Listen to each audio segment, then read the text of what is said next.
ఉన్నవాళ్ళు 4వ అంతస్తులోని 4వ ఫ్లోర్లోని 3వ ఫ్లోర్లోని ఎవరన్నా కాపలా ఉన్నారేమో వెళ్ళి చూడండి. నేను వస్తాను, ఇద్దరు కలిసి వెళ్దాం. మనం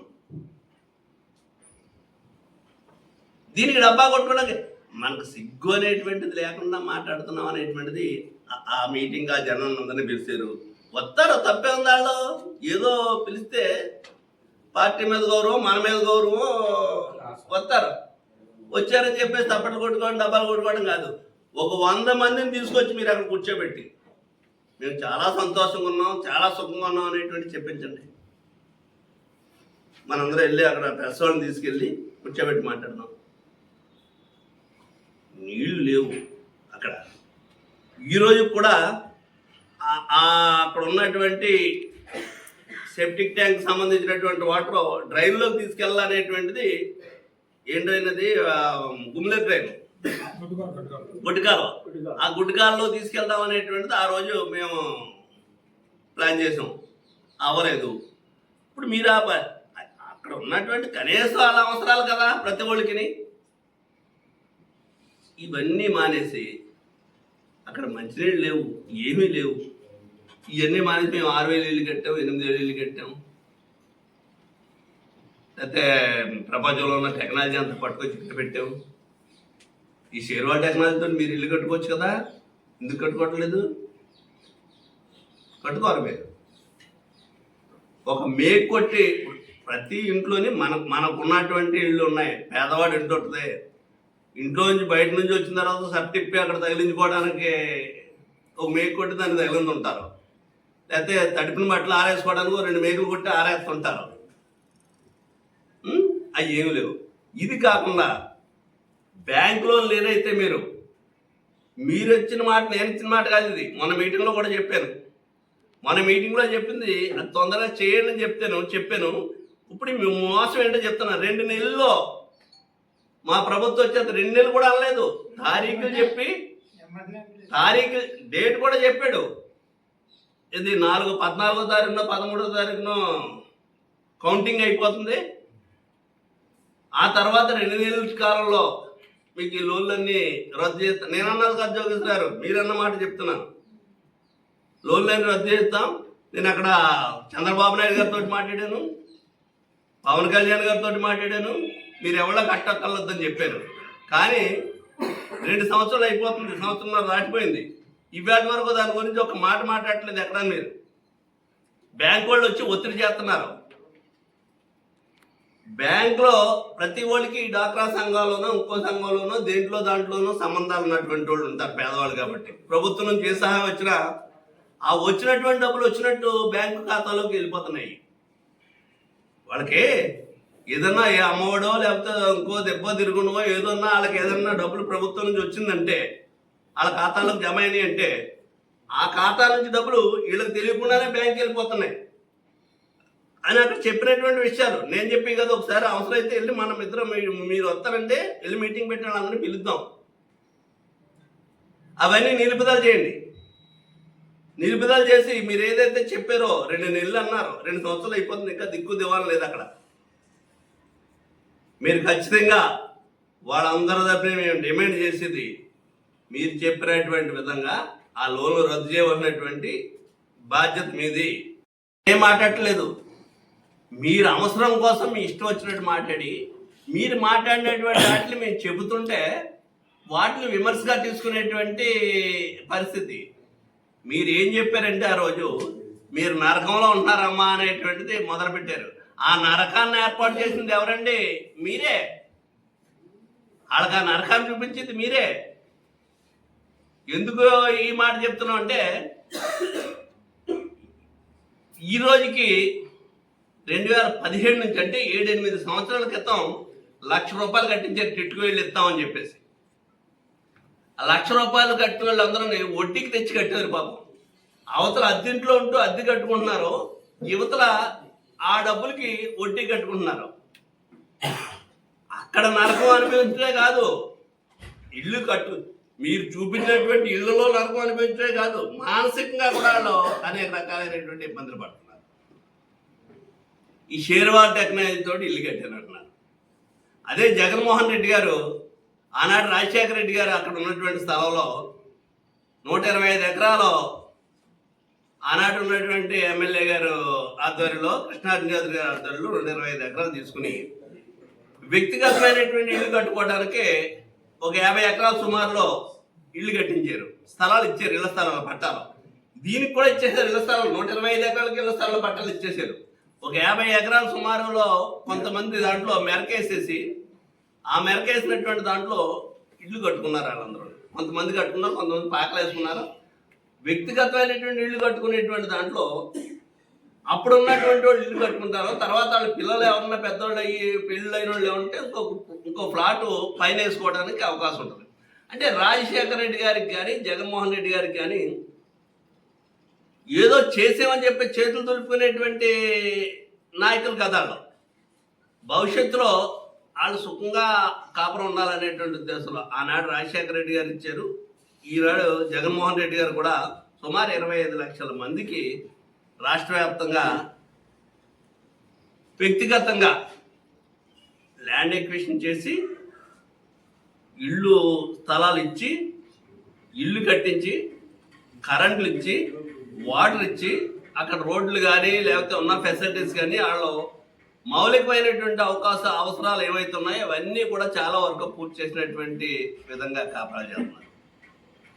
మీరు ఎప్పుడో 8 ఏళ్ళ క్రితం 10 ఏళ్ళ క్రితం వచ్చే షేర్వాల్ టెక్నాలజీ అని చెప్తూ మీరు ఇక్కడ ఇంకో మాట కూడా చెప్పారు. షేర్వాల్ టెక్నాలజీ అంటే నేను మాట్లాడుతున్నది కాదు, మీ మంత్రి గారు, మీరు తీసుకొచ్చినటువంటి మంత్రి గారు నారాయణ గారు ఇల్లు కట్టాలటం కోసం ప్రపంచం అంతా తిరిగారు. ప్రపంచంలో అనేక దేశాలు తిరిగి ఆ దేశాల్లో ఉన్నటువంటి టెక్నాలజీ అంతా చూసి వచ్చి ఇల్లు కడుతున్నారు. ప్రపంచం అంతా తిరిగి దేశాల్లో ఉన్నటువంటి టెక్నాలజీ తీసుకురావాల్సినటువంటి అవసరం లేదు. పేదవాడికి ఇల్లు ఎలా ఉండాలనేటువంటిది వాడు శుభ్రంగా సంతోషంగా తిన్నా తినకపోయినా ఇంట్లో సంతోషంగా పడుకునేటువంటి విధంగా ఉండాలి. ఈవేళ ఎవరైనా సుఖంగా ఉన్నారు? అక్కడ పైనుంచి వర్షం లీక్ అయిపోతుంది, బాత్రూంలో వాడిన నీళ్లు బయటకు వెళ్ళేటువంటి పరిస్థితి లేదు, తాగటానికి నీళ్లు ఎక్కడి నుంచి తెచ్చుకోవాలో తెలియని పరిస్థితి లేదు. దానికి ఏదన్నా ఒక వరండాలాడుతుంటే బట్టలు తుక్కోవటమో, బట్టలు ఆరేసుకోవటమో, లేకపోతే తిన్న సామాన్లో గిన్నెలు అక్కడ పెట్టుకోవటానికో దేనికో ఉండేది. ఇలాగా మనిషి ఇలా తిరగటానికి లేనటువంటి పిచ్చి పుళ్ళ కింద ఉన్నటువంటి ఇల్లు కట్టేసి ప్రపంచం అంతా తిరిగి వచ్చి ఇల్లు కట్టానని చెప్తాడు మంత్రి గారు. ఆ రోజే ఈ షేర్వాల్ టెక్నాలజీ మీద ఇక్కడ ఉన్నటువంటి మెండపేటలో ఉన్నటువంటి నేను లేనప్పుడు 2019, 18, 19లోనే ఇక్కడ ఉన్నటువంటి రాజబాబు గారు కానీ, ఈ పాపారెడ్డి గారు కానీ, అక్కడ ఉన్నటువంటి పట్టాభి గారు కానీ, మొన్న మీ మీటింగ్లో పక్కన కూర్చున్నటువంటి నాయకుడు కానీ చాలామంది దాని మీద మీరు 2000 రూపాయలు 1800 వసూలు చేస్తున్నారో ఇది చాలా అన్యాయం, మేము 1000కో 1200కో కట్టిస్తామని చెప్పేసి ఛాలెంజ్ చేసినటువంటి పరిస్థితులు ఒకసారి గుర్తుపెట్టుకోండి. మీరు ఇంకా కావాలంటే మన ఇద్దరం కలిసి వెళ్ళి నారాయణ గారితో, మంత్రి సీఎంగా ఆనాటి సీఎం ఈనాటి సీఎం ఆయన కాబట్టి చంద్రబాబు నాయుడు గారితో ఏం మాట్లాడడం కూడా గుర్తుపెట్టుకోండి. మీరు అవన్నీ నేను చెప్పడం అప్పుడు మనందరూ కలిసి ఉన్నప్పుడు అనేక విషయాలు జరిగినాయి, అవి ఇక్కడ చెప్పడం నాకు మర్యాద కాదు. కానీ మాట్లాడిన వాళ్ళు ఎదుగుతున్నారు కాబట్టి మేము 1000కో 1200కో కట్టిస్తాం, ఇంతగా బాగా కట్టిస్తాం. ఆ రోజుకు ఉండేటువంటి రియల్ ఎస్టేట్లో ఇల్లు కట్టేవాళ్ళకి ఎవరైతే డెవలప్మెంట్ కట్టేవాళ్ళు ఉన్నారో 1000, 1200, 1500లో వాళ్ళు ఎస్ఎఫ్టీకి స్థలంతో కలిపి ఎస్ఎఫ్టీకి కట్టించేటువంటి పరిస్థితి. ఇక్కడ ప్రభుత్వం నుంచి స్థలం ఇచ్చి 1800 రూపాయలు వసూలు చేసి బ్యాంకుల్లో లోన్ తీసి దోపిడీ చేసి కొన్ని వేల కోట్లు దోపిడీ జరిగినటువంటి విషయాన్ని మీరు ఒకసారి గుర్తుపెట్టుకోండి. షేర్వాల్ టెక్నాలజీ ఎవడు సుఖంగా ఉన్నాడో నరకం కనపడుతుంది. ఒకళ్ళ మీద 4 నెక్కించారు. 4 అంతస్తులు ఎక్కాలంటే ప్రతి ఇంట్లోని కూడా ఒక పెద్దవాళ్ళు, కొంచెం వయసు ఉన్నవాళ్ళు, కొంచెం ఒళ్ళు ఉన్నవాళ్ళు ఉంటారు. ఎక్కడ దిగుతారు, ఎక్కడ దిగుతారు అంటే ఇచ్చే చేతులు కడిగేసుకొని దులిపేసుకున్నారు. అన్యాయం చేసినటువంటిది ఖచ్చితంగా ఇక్కడ జోగిస్తున్నారు వాళ్ళకి. నేను ఆ మాట కూడా చెప్పాను. వాళ్ళు సంతోషంగా సుఖంగా ఉన్నారంటే అది నీకే దక్కుతుంది ఆ గౌరవం. వాళ్ళు ఏడుతున్నారంటే వాళ్ళ ఉసురు కూడా నీకే తగ్గుతుంది అనేటువంటిది మేము ఆ రోజు ఆయన ముఖం మీద చెప్పాను, ఆ మీటింగ్లో కూడా చెప్పాను నేను. ఎవరు సుఖంగా ఉంటున్నారు అక్కడ? ఆనాడు ప్రభుత్వంలో పట్టాలు ఇస్తే ఆ పట్టాలు ఇచ్చినటువంటి అన్ని తీసేసుకుని వెనక్కి ఆ ఇచ్చిన వాళ్ళు కూడా కింద అనేటువంటిది పట్టా ఇచ్చినటువంటి వాళ్ళు తీసేసుకున్న వాళ్ళకి కూడా 3-4 అంతస్తుల్లో ఫ్లాట్ చూపెడతారా మీరు? దానికి మళ్ళీ లాటరీ అంటారా? చాలా దుర్మార్గమైనటువంటి విధంగా నడుస్తూ దాన్ని మళ్ళీ డబ్బు కొట్టుకుని సిగ్గు అనేటువంటిది లేకుండా అక్కడ గొళ్ళుమని వాళ్ళందరూ ఏడుతుంటే అవి మళ్ళీ ఓపెనింగ్ అని తీసుకొచ్చారు. ఇప్పుడు అదేదో పెద్ద కార్యక్రమం అంటారు. దాంట్లో ఆయన మాట్లాడేటప్పుడు కూడా ప్రపంచం అంతా తిరిగి వచ్చి నేను ఈ టెక్నాలజీ తీసుకొచ్చాను ఆయన చెప్తాడు మంత్రి గారు. ఏమిటిది? ఆ పక్కనే రాజశేఖర రెడ్డి గారు టైంలో ఇచ్చినటువంటి కృష్ణారాయణ చౌదరి గారు ఇచ్చినటువంటి ఇళ్ళు ఉన్నాయి. ఒక్క మాట చెప్తా నేను, ఏనండి, మీరు 6,000 ఇళ్ళు ఇచ్చేసామని చెప్పేసి సంకల్పం వేసుకున్నారు కదా. 100 మందిని నేను ఈ ఛాలెంజ్కి నిలబడుతున్నాను. 100 మందిని ఆ ఫ్లాట్లో ఉన్న వాళ్ళు పిలిచి కూర్చోబెట్టి మేమందరం చాలా సంతోషంగా ఉన్నాం, చాలా ఆనందంగా ఉన్నాం అని చెప్పానండి. మీరేం చెప్తే తింటాను నేను. 100 మంది చాలు 6,000 మందిలో నుండి. మనం డబ్బా కొట్టుకోవడం కాదు. అదే ఆ పక్కనే అప్పట్లో రాజశేఖర రెడ్డి గారి టైంలో ఇచ్చినటువంటి వాళ్ళు ఇల్లు కట్టుకున్నారు వైఎస్ఆర్ నగర్లో. అక్కడ మీటింగ్ పెడతాం, వాళ్ళందరినీ పిలిచాలి ఏ రకంగా ఉన్నారనేటువంటిది వాళ్ళని అడుగుదాం. ఇక్కడ ఏమని అడుగుదాం?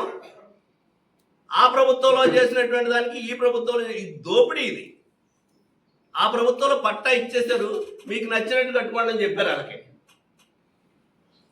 ఆ పట్టా ఉన్నవాళ్ళు కొంతమంది అమ్ముకున్నారు, కొంతమంది ఉంచుకున్నారు. ఆ పట్టాలు ఉన్న వాళ్ళు అందరూ ఇల్లు కట్టుకున్నారు. ఆ పైన అవకాశం ఉంటే పైన వేసుకోవడానికి కూడా చూసుకున్నారు,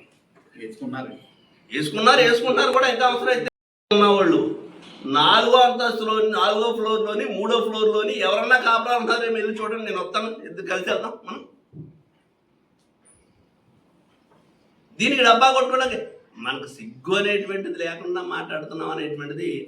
ఆ మీటింగ్ ఆ జనం అందరినీ పిలిచారు, వస్తారు, తప్పే ఉంది. వాళ్ళు ఏదో పిలిస్తే పార్టీ మీద గౌరవం, మన మీద గౌరవం, వస్తారు. వచ్చారని చెప్పేసి తప్పట్లు కొట్టుకోవడం, డబ్బాలు కొట్టుకోవడం కాదు. ఒక 100 మందిని తీసుకొచ్చి మీరు అక్కడ కూర్చోబెట్టి మేము చాలా సంతోషంగా ఉన్నాం, చాలా సుఖంగా ఉన్నాం అనేటువంటి చెప్పించండి. మనందరూ వెళ్ళి అక్కడ ప్రెస్ వాళ్ళని తీసుకెళ్ళి కూర్చోబెట్టి మాట్లాడుతున్నాం. నీళ్లు లేవు అక్కడ. ఈరోజు కూడా అక్కడ ఉన్నటువంటి సెప్టిక్ ట్యాంక్ సంబంధించినటువంటి వాటర్ డ్రైన్లోకి తీసుకెళ్ళాలనేటువంటిది ఏం డ్రైన్ అది? గుమ్లే డ్రైన్, గుడ్డికాలు. ఆ గుడ్డికాలలో తీసుకెళ్దాం అనేటువంటిది ఆ రోజు మేము ప్లాన్ చేసాం, అవ్వలేదు. ఇప్పుడు మీరు అక్కడ ఉన్నటువంటి కనీసం వాళ్ళ అవసరాలు కదా ప్రతి ఒళ్ళకి.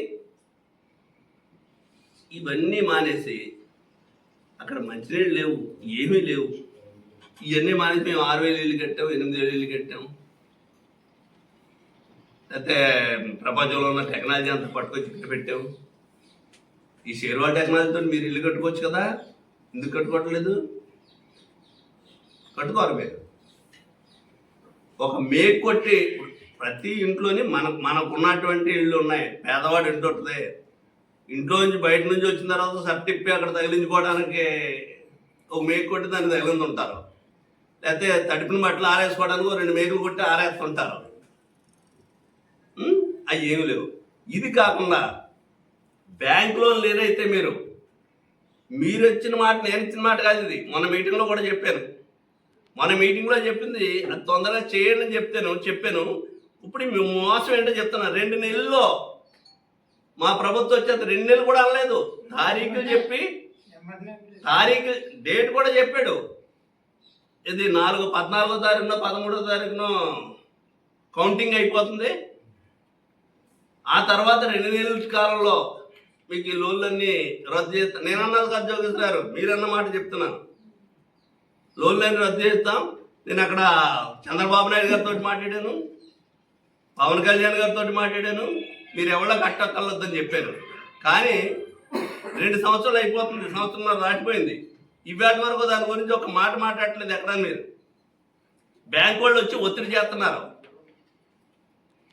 బ్యాంకులో ప్రతి వాళ్ళకి డాక్రా సంఘాల్లోనో ఇంకో సంఘంలోనో దాంట్లోనో సంబంధాలు ఉన్నటువంటి వాళ్ళు ఉంటారు, పేదవాళ్ళు కాబట్టి. ప్రభుత్వం నుంచి ఏ సహాయం వచ్చినా ఆ వచ్చినటువంటి డబ్బులు వచ్చినట్టు బ్యాంకు ఖాతాలోకి వెళ్ళిపోతున్నాయి. వాళ్ళకి ఏదన్నా ఏ అమ్మఒడో లేకపోతే ఇంకో దెబ్బ తిరుగునో ఏదన్నా వాళ్ళకి ఏదన్నా డబ్బులు ప్రభుత్వం నుంచి వచ్చిందంటే వాళ్ళ ఖాతాలోకి జమ అయినాయి అంటే ఆ ఖాతా నుంచి డబ్బులు వీళ్ళకి తెలియకుండానే బ్యాంక్కి వెళ్ళిపోతున్నాయి అని అక్కడ చెప్పినటువంటి విషయాలు. నేను చెప్పి కదా ఒకసారి అవసరమైతే వెళ్ళి మనం ఇద్దరం మీరు వస్తారంటే వెళ్ళి మీటింగ్ పెట్టిన వాళ్ళందరినీ పిలుద్దాం, అవన్నీ నిలుపుదల చేయండి. నిలుపుదల చేసి మీరు ఏదైతే చెప్పారో 2 నెలలు అన్నారు, 2 సంవత్సరాలు అయిపోతుంది, ఇంకా దిక్కు దివాణం లేదు అక్కడ. మీరు ఖచ్చితంగా వాళ్ళందరి తరపున మేము డిమాండ్ చేసేది మీరు చెప్పినటువంటి విధంగా ఆ లోన్లు రద్దు చేయవలసినటువంటి బాధ్యత మీది. రెడ్డి గారు మొత్తం ఇవన్నీ రద్దు చేస్తాను అని చెప్పేసి అన్నాడు అంటారు. చేయలేదు, చేయకపోతే ఫలితం చూసాం కదా. ఇప్పుడు మీరేం చేస్తారో చెప్పండి, మీరేం మాట్లాడారో చెప్పండి. ఎవరు మోసం చేస్తున్నారు ప్రజల్ని? ఇక్కడ ₹1 కట్టకూడదని చెప్పారు, బ్యాంక్ వాళ్ళు వచ్చి ఆ ఇంటి చుట్టూ తిరుగుతున్నారు. ఇది కాకుండా మేము గతంలో కూడా మొన్న మీటింగ్లో చెప్పారు, మీ కమిషనర్ మాట్లాడాడు గుర్తుపెట్టుకోండి. 2023లో మేము ప్రతిపాదన చేస్తే ఇల్లు కట్టుకోవడానికి ₹1,00,000 డిపాజిట్ చేసినటువంటి వాళ్ళు ఎవరైతే ఉన్నారో, కట్టిన వాళ్ళు ఎవరైతే ఉన్నారో మున్సిపాలిటీకి టిక్కోవాల్సిన కోసం ₹1,00,000 కట్టినటువంటి వాళ్ళు అందరికీ వాళ్ళు ఇల్లు వద్దు బాబోయ్ మహాప్రభు మా డబ్బు మాకు ఇచ్చేయని అడుగుతున్నటువంటి వాళ్ళకి డబ్బు ఇచ్చేయడానికి ప్రభుత్వం నిర్ణయం తీసుకుంది. 2023లోనే నిర్ణయం తీసుకుంది. ఆనాటి ప్రభుత్వం ఇవ్వలేదు అన్నారు, ఇవ్వలేదు. ఈనాటి ప్రభుత్వం ఇవ్వండి ఆ డబ్బులు వాళ్ళకి వెనక్కి. మీ డబ్బులు మీకు ఇచ్చేస్తాము, మా లక్ష మా వడ్డీతో ఇచ్చేయండి బాబోయ్ అంటే ఒక్కడు కూడా దాంట్లో ఉన్నాడు. కాపురానికి ఒక్కడు కూడా దాంట్లో ఎటు తీసుకోవడం సిద్ధంగా లేరు. ఈవేళ పాకో పందిరి వేసుకుని ఎక్కడో చోట వాళ్ళ తలదాచుకునేటువంటి పరిస్థితుల్లోంచి దీనివల్ల జగన్మోహన్ రెడ్డి గారి స్కీమ్లో వీళ్ళందరూ నష్టపోయారు. ఈ టిట్కో ఇళ్ళలో దూరిపోవటం వల్ల వీళ్ళందరూనే జగన్మోహన్ రెడ్డి గారు వ్యక్తిగతంగా ఇల్లు ఇచ్చినటువంటి దాంట్లో నష్టపోయారు. మీరు ఇక్కడ మోసం చేసి అక్కడ ఆనాడు వైఎస్ఆర్ ప్రభుత్వంలో ఇచ్చినటువంటి పట్టాలన్నీ తీసేసుకుని వాళ్ళు మోసం చేశారు. ఆ పట్టాలు ఉంటే ఇలా ఒక్కొక్క పట్ట 15 లక్షలు, 20 లక్షలు, 25 లక్షలు విలువ ఉంది. కావాలంటే ఉంచుకుందరు, లేకపోతే అమ్ముకుందరు, పాకా పందిరి వేసుకుందరు అక్కడ. ఈవేళ ప్రజలకి అమ్మా మీరు ఇక్కడ నరకం చూస్తున్నారమ్మా అని చెప్పి చెప్తున్నారు. ఆ నరకాన్ని ఏర్పాటు చేసింది ఎవరో మహానుభావు, నువ్వే ఆ నరకాన్ని ఏర్పాటు చేసేవాళ్ళకి. ఇవన్నీ మొన్న మీటింగ్లోనే మాట్లాడగలుగుతాను. నేను ఏదో గొడవ పెట్టడానికి వచ్చానని చెప్పేసి లేనిపోయినటువంటి బురజల్లే అవకాశం అలవాట్లు మీకు ఉన్నాయి కాబట్టి ఆ రకంగా బురజల్తారేమో అనేటువంటి దశలో అది మర్యాద కాదు, ఏదో అందరూ ఉన్నారు జనంలో అని చెప్పి చెప్పలేదు. కానీ ఈరోజు నేను చెప్పినటువంటి అన్నిటికి మీరు ఖచ్చితంగా సమాధానం చెప్పి తీరాలనేటువంటి డిమాండ్ చేస్తున్నాను.